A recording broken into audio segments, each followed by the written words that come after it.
In the last section, we had discussed about the basics of kinematics और जो first equation of motion that is v equal to u plus at उसको हमने derive भी किया था और काफी use भी किया. Now let's move on to the second equation of motion that is s equal to ut plus half at square. तो इसको बहुत आराम से derive किया जा सकता है by the help of graph and calculus जो हम थोड़ा बाद में करेंगे. As of now हम ये समझ लेते हैं कि इसको use कैसे करना है और ये terms जो हैं वो exactly कौन सी हैं. तो first of all you should know कि ये इक्वेशन आपकी तभी वैलिड है जब एक्सेलरेशन कांस्टेंट हो. उसकी वैल्यू जीरो भी हो सकती है बट वो एक्सेलरेशन चेंज नहीं होना चाहिए. तो यहाँ मैंने अंग्रेजी में लिख दिया वैलिड फॉर कांस्टेंट एक्सेलरेशन. अच्छा, इसमें जो ये टर्म है u ये रिप्रेजेंट करती है इनिशियल वेलोसिटी को, मतलब जो शुरुआत में मतलब एट t इक्वल टू 0 पे जो वेलोसिटी होगी वो है ये. देन a रिप्रेजेंट करता है एक्सेलरेशन को. तो मुझे बताओ कि एक्सेलरेशन कौन सा वाला, शुरुआत का कि लास्ट का या एवरेज. तो बट ऑब्वियसली मैंने थोड़ी देर पहले अंग्रेजी में लिखा था, ठीक है, वैलिड फॉर कांस्टेंट एक्सेलरेशन मतलब एक्सेलरेशन चेंज होना ही नहीं चाहिए, है ना.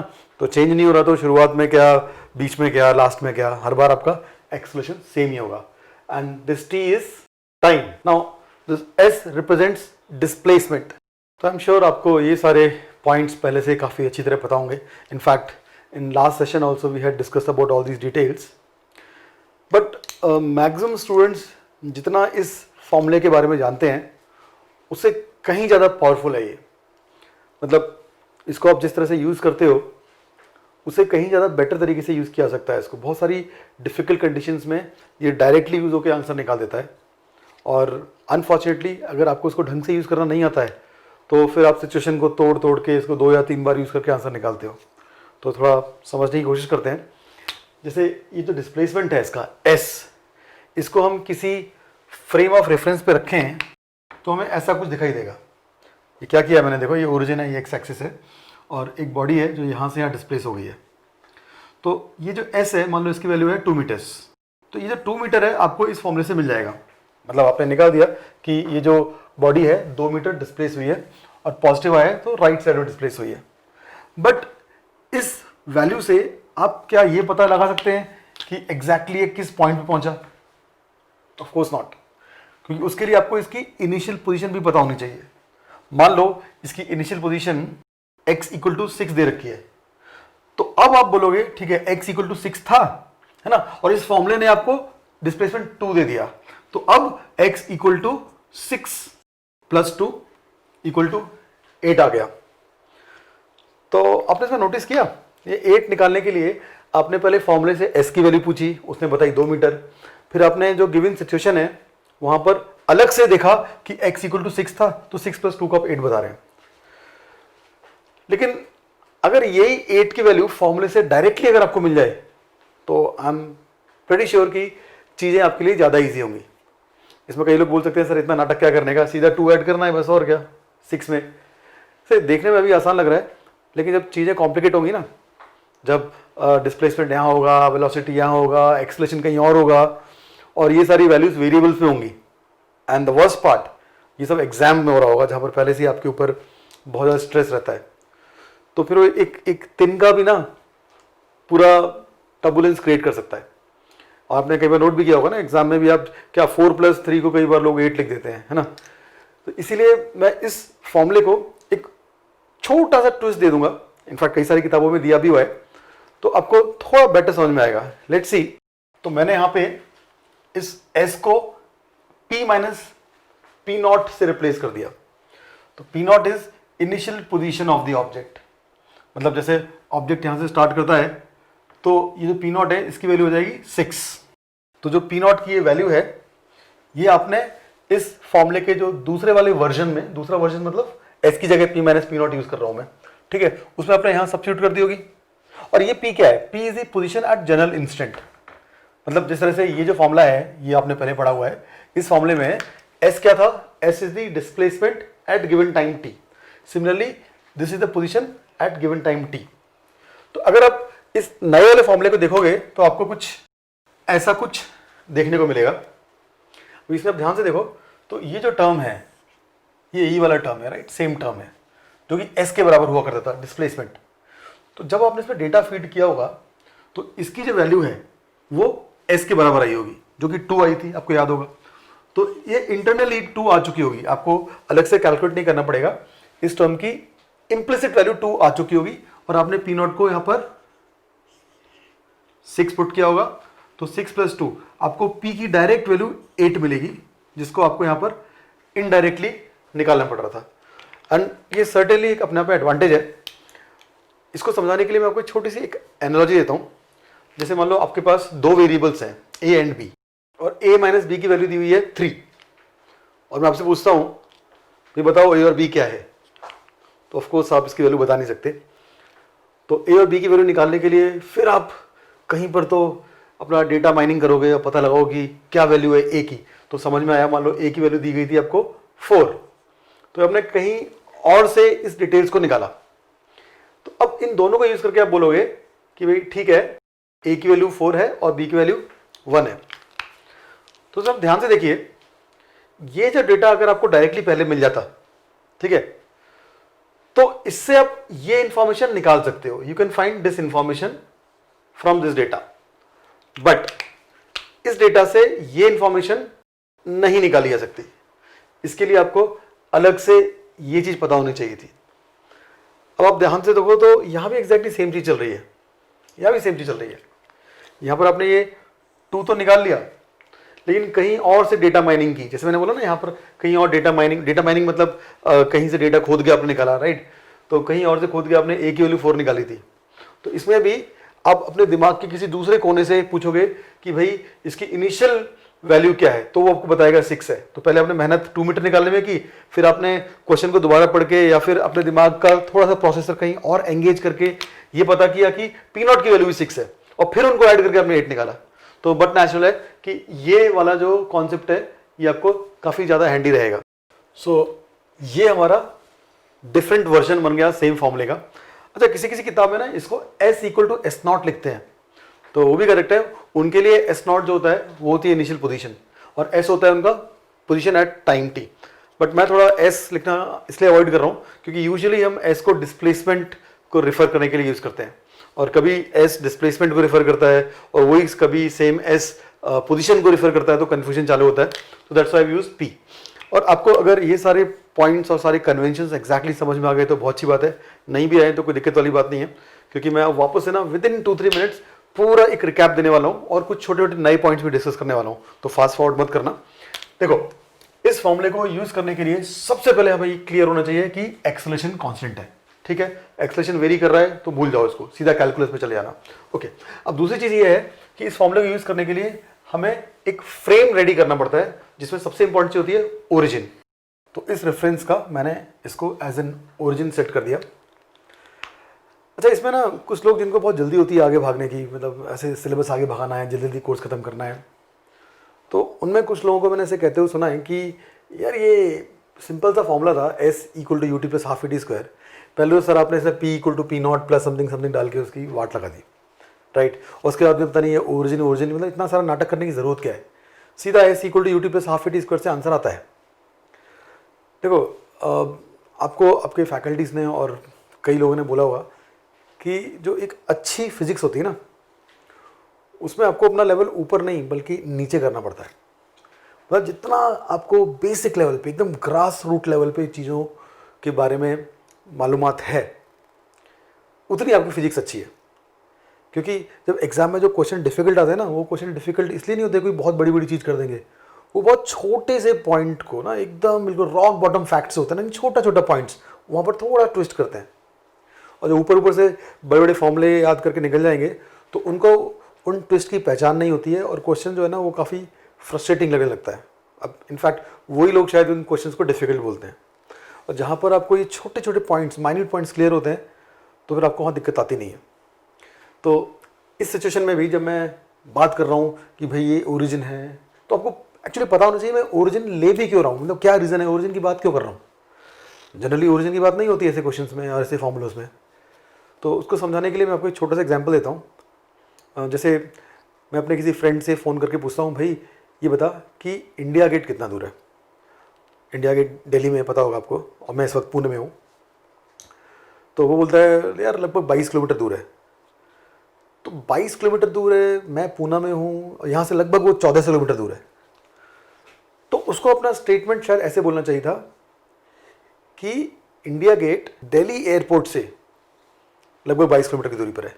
जैसे रफली ये है डिस्टेंसेस, तो दिल्ली एयरपोर्ट से थोड़ा ये लगभग 22 किलोमीटर की दूरी पर इंडिया गेट, और पूना वहाँ से लगभग 1400 किलोमीटर की दूरी पर है। तो देखो, अगर हम लोग इस चीज़ को एज्यूम कर लें कि भाई उस बंदे का आंसर हमेशा दिल्ली एयरपोर्ट के रेफरेंस से आता है, तो उसको बहुत कम डेटा ट्रांसफर करना पड़ेगा, उसको काफ़ी कम चीज़ें कम्युनिकेट करनी पड़ेगी। उसे पूछूंगा भाई इंडिया गेट कितना दूर है, वो बोलेगा 22 किलोमीटर। पूना कितना दूर है, 1400 किलोमीटर, राइट। ये कब है, जब मेरी और उसकी अंडरस्टैंडिंग हो चुकी है कि भाई इस रेफरेंस से वो अपनी दूरियां बताता है। लेकिन अगर अंडरस्टैंडिंग नहीं है हमारे बीच में कि भाई कहाँ से वो अपनी दूरियां बता रहा है, तो उसको हर बार ये मेंशन करना पड़ेगा कि इंडिया गेट दिल्ली एयरपोर्ट से 22 किलोमीटर दूर है। तो इसकी वजह से जो डेटा है वो थोड़ा ज़्यादा हैवी होता है और उसको प्रोसेस करना भी उतना ही मुश्किल होता है। तो exactly same is the case over here. अगर आपने ओरिजिन डिफाइन कर दिया से यहाँ पे, और हम बोलते हैं से x इक्वल टू 2, तो आपको क्लियरली समझ में आएगा कि भाई x इक्वल टू 2 मतलब ये है, x इक्वल टू 3 तो x इक्वल टू 3 ये है, राइट। अब बोलने की जरूरत नहीं पड़ेगी कि इस पॉइंट से 2 की दूरी पर या इस पॉइंट से 3 की दूरी पर, simply x equal to 2 and x equal to 3। तो आपको अब तक फील आ गया होगा कि उसमें आपको डेफिनेटली बहुत ज़्यादा फायदा होने वाला है। अच्छा, इसमें एक कैच और है, x इक्वल टू 2 मैंने यहाँ बनाया है, बट ये x इक्वल टू 2 शायद यहाँ भी हो सकता था। ये कैसे डिफाइन होगा? तो डेफिनेटली आप लोगों को ये क्लिक कर गया होगा कि सर ये हमारा पॉजिटिव x एक्सिस होता है। तो देखो, इसमें एक और कैच है, ये पॉजिटिव x एक्सिस होता है, ये हम बोल पा रहे हैं, राइट। लेकिन मान लो कोई हमारा दोस्त है, वो उल्टा लटका हुआ है, ऐसे ऐसे कोई चमगादड़ है अपना दोस्त, ऐसे चमगादड़ सुन के ऐसे गुस्सा आता है कोरोना वरोना सुनने के बाद में, बट इट्स ओके। तो ये जो चमगादड़ है उल्टा लटका हुआ है, राइट। तो इसको भी फिजिक्स पढ़नी है भाई, हमें ही फिजिक्स पढ़नी है। तो ये उल्टे लटके हुए चमगादड़ को ये वाला राइट दिखेगा, है ना। जिस तरह से हमारे लिए ये राइट है, उसके लिए ये लेफ्ट हो जाएगा, ये राइट हो जाएगा। और आप बोलोगे x इक्वल टू 2, तो सोचेगा ये रहा x इक्वल टू 2, तो वापस मिसकम्युनिकेशन चालू हो गया, राइट। अच्छा, यही सारी चीज़ें ना आपको क्वेश्चन के फॉर्म में भी कई बार वहाँ पर आपको डिफ़िकल्टीज फेस कराएंगी। तो इसीलिए हमें पहले से ही 2 चीज़ें क्लियर होनी चाहिए कि अपना ओरिजिन क्या है और दूसरा अपना पॉजिटिव डायरेक्शन कौन सा है। तो जब आपने एक बार डिसाइड कर लिया कि ये पॉजिटिव डायरेक्शन है, तो पूरे क्वेश्चन की प्रोसेसिंग में इसको पॉजिटिव डायरेक्शन ही माना जाएगा। तो यहाँ पर एक सिचुएशन दी हुई है जिसका डेटा मुझे इस इक्वेशन में फीड करना है और उसके बाद इन क्वेश्चंस को सॉल्व करना है। तो देखो, सिचुएशन ऐसी है कि यहाँ पर एक रेफरेंस फ्रेम है जिसका ओरिजिन ये है और x इक्वल टू 7 यहाँ पर है, मतलब ये आपका पॉजिटिव डायरेक्शन उन्होंने अज्यूम किया है। तो बोलता है कि an object starts from this point, x equal to 7 से स्टार्ट करता है, ठीक है। यहाँ से स्टार्ट नहीं करता है, यहाँ से स्टार्ट करता है। और उसकी जो इनिशियल वेलोसिटी है वो दी हुई है 8 मीटर पर सेकेंड, डायरेक्शन ये है, ठीक है, मतलब वो भी पॉजिटिव x एक्सिस की तरफ जा रहा है। अच्छा, बाद में लिखा है speed is increasing at the rate of 4 meter per second square. तो एक थोड़ा सा कन्वेंशन है जो मैं अपने लेक्चर्स में बार बार यूज़ करूँगा। जब भी मैं ऐसा एरो यूज़ करता हूँ मतलब मैं बोल रहा हूँ इंक्रीजिंग, अगर मैं ऐसा एरो यूज़ करता हूँ मतलब डिक्रीजिंग, ठीक है। वो पूरा इतना लंबा चौड़ा कौन लिखे, तो ठीक है। तो speed is increasing at the rate of 4 meter per second square. तो इनडायरेक्टली उसने आपको बता दिया कि उसका एक्सेलरेशन क्या है, इनडायरेक्टली का डायरेक्टली बता दिया, ओके। अच्छा, अब इस इक्वेशन को देखोगे तो इसमें हमने पहले देखा था कि पी नॉट क्या था, p naught is the position at t equal to 0, मतलब इनिशियल पोजीशन, देखो लिखा हुआ है। तो इस केस में मैं पी नॉट को सब्स्टिट्यूट करूंगा 7। और इसमें ध्यान देने वाली बात यह है, अगर मेरा ऑब्जेक्ट इनिशियली यहां पर होता, इस साइड होता मान लो, ठीक है, तो मैं इसको नेगेटिव वैल्यू पुट करता। मान लो ये 2 यूनिट है और यहां होता मेरा ऑब्जेक्ट शुरुआत में, तो ये होता मेरा -2, ओके। अब बात करते हैं सेकेंड इस u के बारे में, दिस इज इनिशियल वेलोसिटी। तो इस केस में इनिशियल वेलोसिटी जो दी है वो आपको इस तरफ दी है, ठीक है। और मैंने इस क्वेश्चन को सॉल्व करते टाइम पे ये अज्यूम कर ही लिया है कि ये मेरा ओरिजिन है और ये मेरा कन्वेंशनली पॉजिटिव डायरेक्शन है। तो इसीलिए मैंने x को +7 लिखा था, ठीक है, क्योंकि मैं जो इस क्वेश्चन में रेफरेंसेस दिए हैं, मतलब इसके जो कन्वेंशंस हैं इस तरफ पॉजिटिव मानने वाले, तो मैं क्वेश्चन में भी अपने सॉल्यूशन में भी वही सेम चीज़ फॉलो कर रहा हूँ कि ये मेरा कन्वेंशनली पॉजिटिव डायरेक्शन है। तो जो वेलोसिटी है देखिए आप राइट साइड में है तो इसको पॉजिटिव वेलोसिटी माना जाएगा, ठीक है। So I will put u age +8।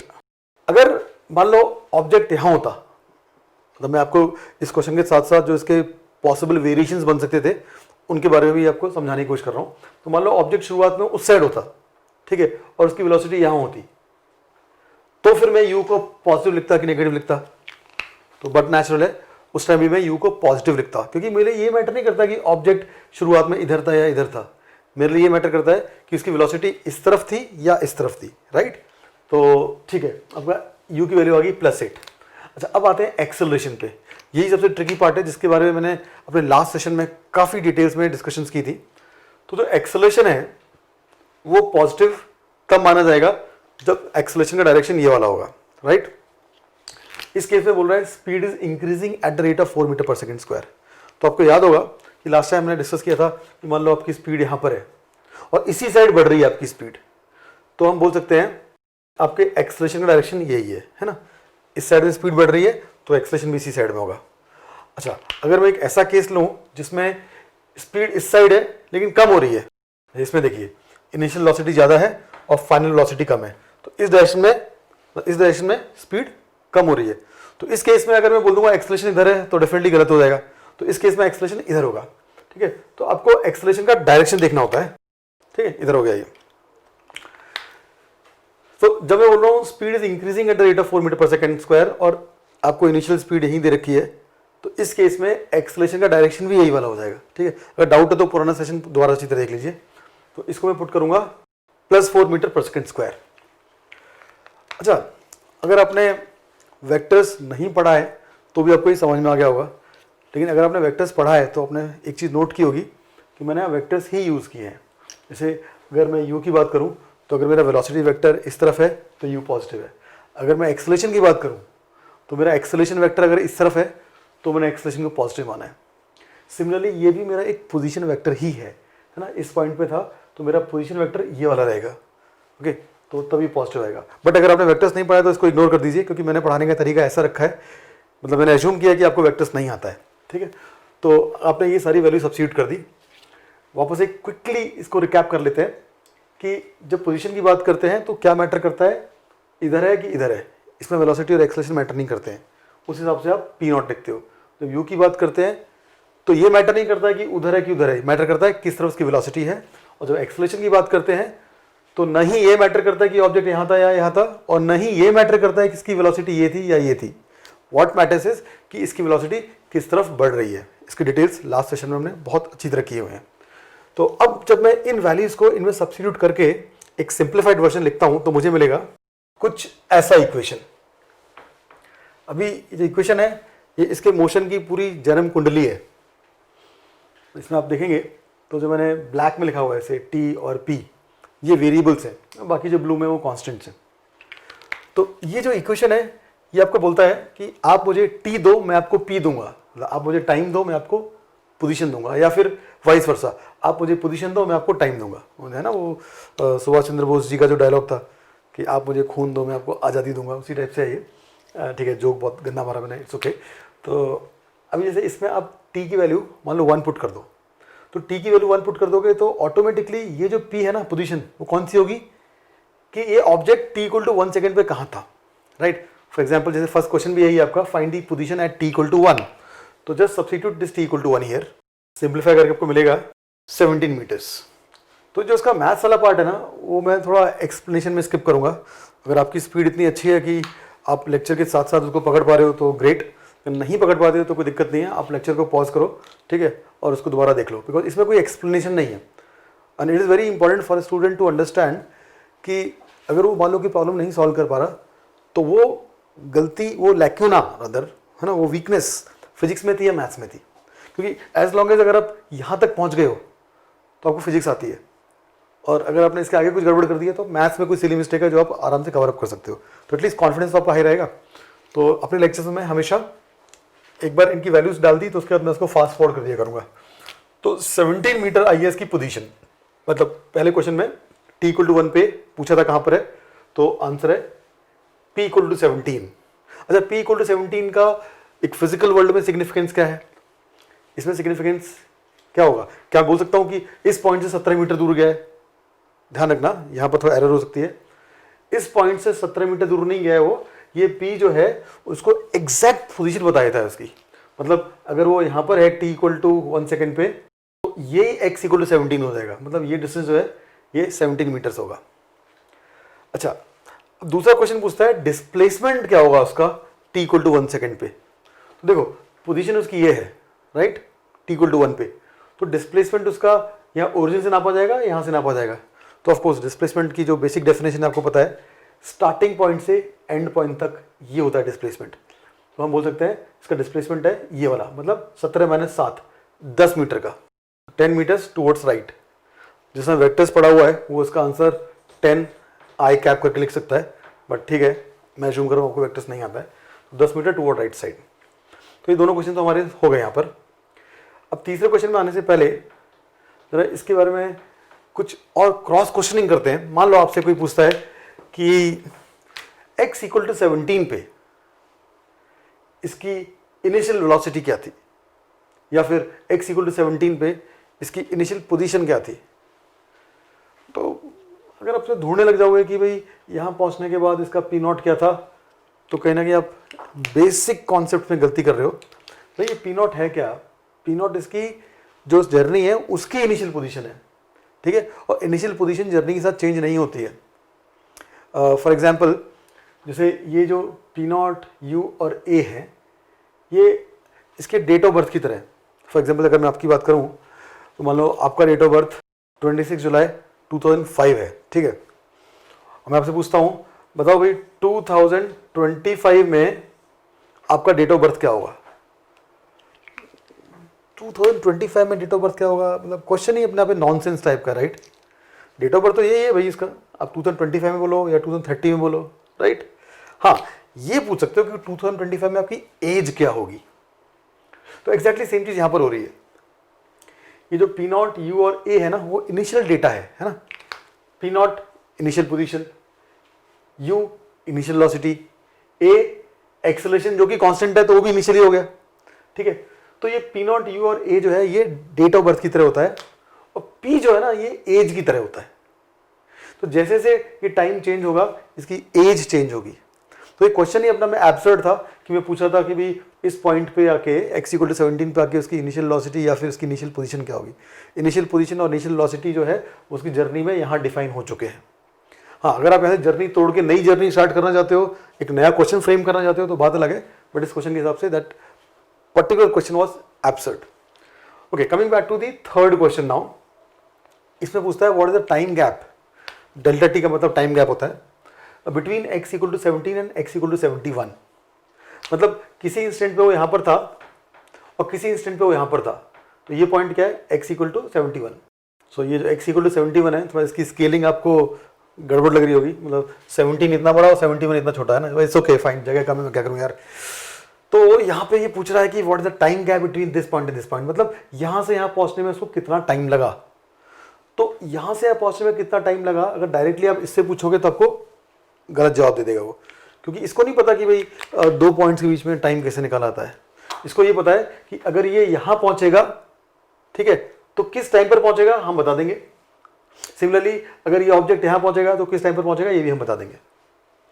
तो यहाँ कब पहुँचा ये आपको पहले से पता है ना, क्योंकि आपको पहले क्वेश्चन का आंसर ही होता है t=1 पे यहाँ पहुँचता है। तो मैंने मेंशन कर दिया यहाँ पर एट t=1। सिमिलरली अगर मुझे मालूम चला यहाँ कब पहुँचेगा तो मैं टाइम गैप निकाल लूँगा। तो अब वापस इस क्वेश्चन से पूछेंगे भाई ये बताओ कि ये 71 पे कब पहुँचेगा। तो ये मुझे बताओ कि इसमें 71 कहाँ पुट करेंगे, t को तो पुट करेंगे नहीं ऑब्वियसली, तो p को पुट करेंगे 71। तो p को आप 71 पुट करोगे और फिर इस इक्वेशन को सॉल्व करोगे तो जो t की वैल्यू आएगी वही आपका आंसर होगा। मतलब वो एक ऐसा इंस्टेंट होगा जब वो यहाँ पर पहुँच चुका होगा। तो लेट्स सॉल्व इट हियर। तो ये है पूरा इसका वर्कआउट जिसको मैंने p को 71 सब्स्टिट्यूट करके सॉल्व किया है। So you can just pause the video and go through the whole thing. तो इस पूरे मैथ्स को सॉल्व करके मुझे t की दो वैल्यू मिलती है 4 एंड -8। तो टाइम नेगेटिव नहीं हो सकता, तो मैंने टाइम पॉजिटिव वाला ले लिया है। अच्छा टाइम नेगेटिव नहीं हो सकता, इसके बारे में भी हम थोड़ी देर बाद डिटेल से बात करेंगे, ठीक है, कि ये नेगेटिव आंसर आ भी क्यों रहा है। बट अभी के लिए काफ़ी इतना है कि t=4 सेकेंड इसका आंसर है। मतलब ये जो ऑब्जेक्ट है यहाँ पर पहुँच जाएगा एट t=4 सेकेंड।